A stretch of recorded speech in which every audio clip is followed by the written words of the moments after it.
matahari secara langsung. Selanjutnya, alat dan bahan. Untuk alat yang digunakan pada praktik ini, yang pertama, gelas plastik sebanyak 4 buah. Yang kedua, kapas secukupnya. Yang ketiga, plastik hitam sebanyak 2 buah.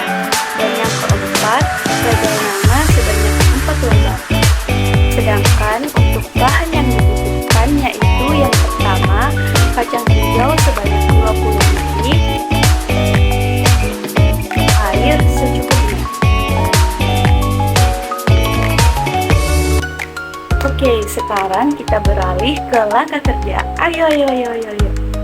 Yang pertama, siapkan alat dan bahan yang dibutuhkan. Yang kedua, langkah awal dengan merendam 20 biji kacang hijau di dalam air selama 24 jam.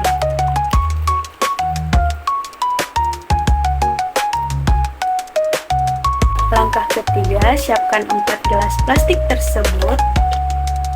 Lalu beri label nama yang sudah dituliskan dengan nama nomor urut 1 sampai 4.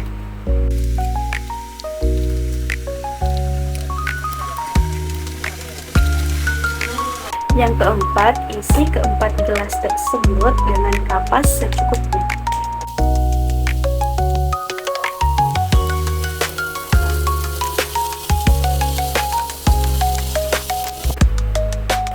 Langkah kelima, berilah air pada masing-masing gelas secukupnya.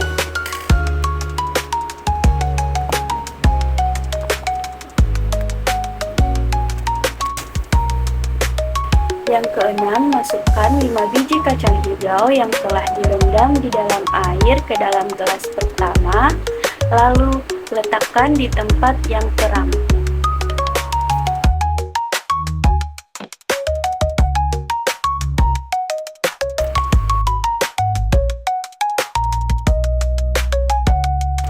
Yang ketujuh, masukkan 5 biji kacang hijau yang telah direndam di dalam air ke dalam gelas kedua, lalu letakkan di tempat yang gelap.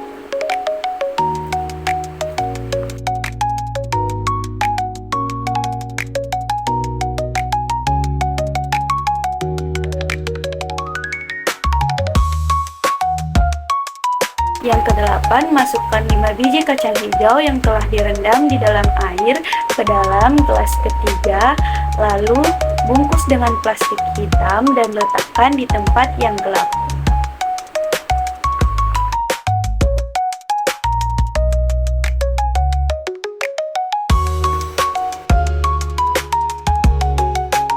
Yang kesembilan, masukkan 5 biji kacang hijau yang telah direndam di dalam air ke dalam gelas keempat, lalu bungkus dengan plastik hitam dan letakkan di tempat yang terang.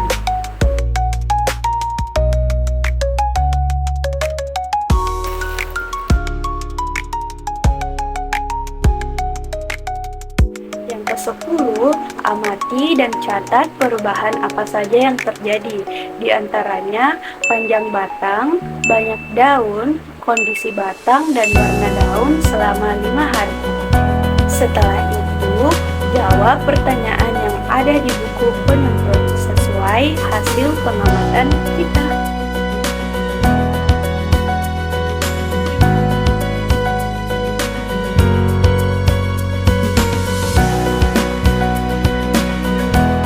Jadi, kesimpulan dari hasil pengamatan pertumbuhan dan perkembangan kacang hijau terhadap cahaya yaitu cahaya sangat mempengaruhi pertumbuhan dan perkembangan kacang hijau.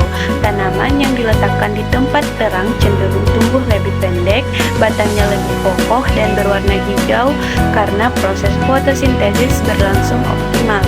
Sebaliknya, tanaman yang berada di tempat gelap mengalami pertumbuhan lebih cepat atau memanjang, tetapi batangnya lemah, kurus dan berwarna pucat atau kuning keputihan akibat kurangnya cahaya atau etiolasi. Selain itu, perlakuan seperti pembungkusan dengan plastik hitam juga menghambat masuknya cahaya, sehingga pertumbuhan tanaman menyerupai kondisi gelap. Hal ini menunjukkan bahwa cahaya tidak hanya mempengaruhi kecepatan pertumbuhan, tapi juga juga kualitas kesehatan tanaman. Jadi, dapat disimpulkan bahwa cahaya berperan penting dalam menentukan arah pertumbuhan, kekuatan batang, dan warna daun pada kacang hijau. Sekian dari hasil video pengamatan saya, lebih dan kurangnya mohon dimaafkan. Wabillahi taufiq wal hidayah. Wassalamualaikum warahmatullahi wabarakatuh.